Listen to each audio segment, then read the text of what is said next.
Assalamualaikum warahmatullahi wabarakatuh, dan salam sejahtera untuk kita semua. Memiliki sepeda kelas atas memang menjanjikan kenyamanan dan kinerja yang baik. Membeli sepeda kelas atas yang harganya pasti mahal, kita akan mendapatkan komponen yang berkelas pula. Mulai dari frame berbahan karbon, drivetrain kelas atas yang menawarkan kemulusan perpindahan gigi, kenyamanan bersepeda, khususnya dalam perjalanan yang jauh dan lama, atau kemudahan ketika menerabas medan yang berat. Sama halnya seperti memilih sebuah mobil. Dari mobil LCGC, low cost, green car, sampai mobil seharga miliaran rupiah. Dan yang pasti, semuanya sama, mobil. Bisa membawa kita dalam perjalanan yang bebas hujan dan panas. Demikian juga dengan sepeda. Antara sepeda murah dan sepeda mahal, fungsi utamanya tetap sama. Sebagai alat untuk berolahraga, bersenang-senang, dan lain-lain. Hanya karena sepeda itu murah, bukan berarti tidak bermanfaat bagi kita. Atau kita tidak bisa bersenang-senang bersepeda dengan sepeda yang murah. Nyaman dan andalnya sebuah sepeda tidak hanya ditentukan oleh komponen sepeda, tetapi juga berkaitan dengan bagaimana sepeda dirawat dan disetting, seperti ketinggian sadel, handlebar, dan lain-lain. Membeli sepeda murah, khususnya sepeda gunung, kita harus teliti. Boleh sepeda kita harganya murah, tetapi tidak murahan. Nah, apa saja yang harus kita perhatikan ketika memilih sepeda gunung murah?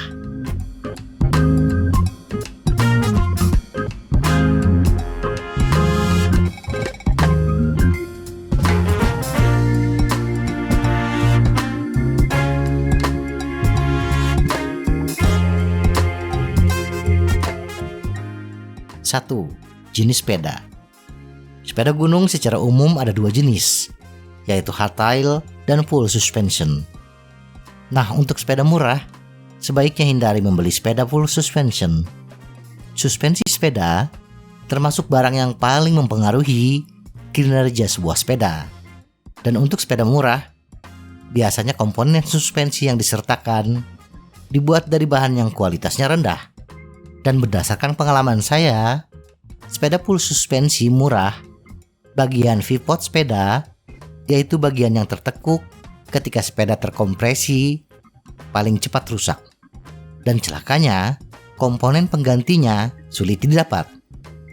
Sepeda dengan suspensi dengan kualitas yang jelek bisa lebih merepotkan dan kurang menyenangkan untuk dikendarai. Jadi akan lebih aman bila pilihan kita jatuh pada sepeda hardtail atau fork rigid. Sepeda bersuspensi penuh yang murah akan selalu memiliki kompromi spesifikasi yang serius dibandingkan dengan sepeda hardtail atau fork rigid tanpa suspensi pada titik harga yang sama. 2. Bahan frame.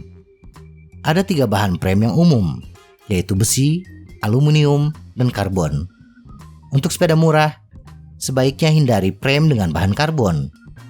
Frame berbahan karbon membutuhkan teknologi pabrikasi yang rumit untuk menghasilkan frame yang kokoh, ringan, dan aerodinamis. Inilah yang membuat frame karbon mahal. Nah, frame karbon murah biasanya dibuat asal-asalan, tidak mempertimbangkan pada bagian mana yang harus diperkuat dan bagian mana yang bisa untuk mengirit bobot. Frame sepeda dari aluminium dengan kualitas baik jauh lebih bagus dibandingkan frame karbon pada harga yang sama. Kita bisa memilih frame berbahan besi, karena bagi pesepeda pemula, khususnya yang lebih banyak bersepeda di jalur yang datar, bobot bukan menjadi kendala. Tetapi bila kita ingin bersepeda ke daerah yang berbukit, frame aluminium menjadi pilihan yang ideal. Pilih frame dari pabrikan ternama, karena biasanya lebih terjamin. Pabrikan yang sudah ternama tidak mau mengorbankan brand image dia dengan sembarangan. Frame sepeda saya, United Bonanza 2, seharga 600.000, sudah bertahan hampir 10 tahun tanpa ada keluhan. 3. Drivetrain. Hati-hati dalam memilih sepeda. Kadang-kadang produsen sepeda hanya menonjolkan bahwa sepeda ini berbahan aluminium. Mereka bisa menjual sepeda aluminium dengan murah karena menggunakan grup set dari produsen di luar 3 pemain utama, Shimano, SRAM, dan Campagnolo. Memang betul, drivetrain di luar 3 pemain utama tersebut ada yang bagus. Tetapi untuk sepeda murah, mereka tidak memilih drivetrain yang berkualitas tersebut. Jadi, perhatikan drivetrain yang disertakan, terutama shifter, RD atau FD, dan kaset. Sebaiknya dari pabrikan terkenal seperti Shimano. Grup set Shimano Tourney yang saya pakai di sepeda federal berumur lebih dari 10 tahun tanpa ada kendala. Dan jarang sekali settingan, khususnya RD, yang berubah. Berbeda dengan sepeda mini Velo saya yang menggunakan produk Cina. RD sudah disetting dengan baik, 2-3 kali pakai, berubah lagi. Sepeda murah dari pabrikan ternama seperti Polygon Monarch M3 atau United Bonanza 4 menggunakan drivetrain Shimano Tourney. Sedangkan sepeda dari pabrikan lain dengan harga yang mirip menggunakan drivetrain selain Shimano.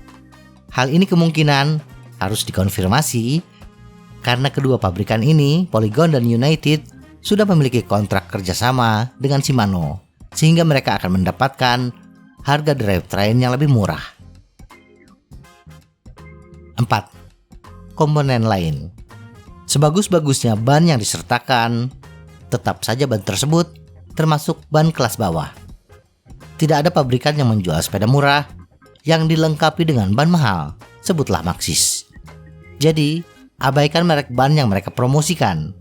Demikian juga dengan saddle, grip, seat post, stem. Semua komponen ini biasanya buatan pabrikan tersebut. Jadi, jangan tergiur dengan promosi bahwa sepeda ini lebih unggul dari sepeda lain karena menggunakan ban, saddle, dan aksesoris lainnya yang lebih bagus. 5. Speed cassette. Kadang-kadang kita tergiur membeli sepeda yang lebih mahal hanya karena speednya lebih besar. Misalnya membeli sepeda seharga 6 jutaan dengan drivetrain Deore. Bagi pesepeda yang sudah berpengalaman dan ingin bersepeda di medan off-road yang lebih berat, membeli sepeda dengan grup set menengah seperti Deore memang kebutuhan. Tetapi bagi pesepeda rekreasi yang menjatuhkan pilihannya pada sepeda gunung, grup set mahal dengan kaset 11 speed atau 12 speed sama sekali tidak dibutuhkan. Kaset 11 speed tidak membuat kita 10% lebih cepat dibandingkan kaset 10 speed. Manfaat yang dapat diberikan oleh kaset dengan speed yang lebih besar adalah selisih gigi antara sprocket memiliki selisih yang kecil untuk rentang persneling yang sama. Sehingga ketika kita berpindah gigi, perpindahan gigi akan terasa lebih mulus dan pergantian power yang tidak terlalu mencolok.